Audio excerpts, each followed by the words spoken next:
Air ઇન્ડિયાના વિમાનમાં બોમ્બની ધમકી બાદ હડકંપ. તિરુવનંતપુરમ એરપોર્ટ પર ઇમરજન્સી જાહેર. એર ઇન્ડિયાની એક ફ્લાઇટને બોમ્બથી ઉડાડી નાખવાની ધમકી મળતા હડકંપ મચી ગયું.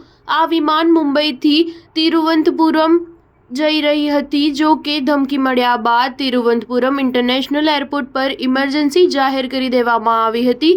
એરપોર્ટના અધિકારીઓ દ્વારા આપવામાં આવેલી માહિતી મુજબ આ વિમાને લગભગ સવારે 8 વાગે તિરુવનંતપુરમ એરપોર્ટ પર લેન્ડ કર્યું અને પછી તેને આઇસોલેશન 2માં લઈ જઈ તપાસ હાથ ધરવામાં આવી હતી. ઉલ્લેખનીય છે કે આ વિમાનમાં 135 મુસાફરો મુસાફરી કરી રહ્યા હતા. પાયલટે તિરુવનંતપુરમ એરપોર્ટ પર પહોંચતા જ બોમ્બની ધમકીની માહિતી આપી હતી. આ વિમાનમાં 135 મુસાફરો હતા. જો કે બોમ્બની જાણકારી મળતા જ ફફડાટની સ્થિતિ સર્જાઈ હતી. સ્ટાર ન્યૂઝ 7 હંમેશા સચ્ચાઈની સાથે.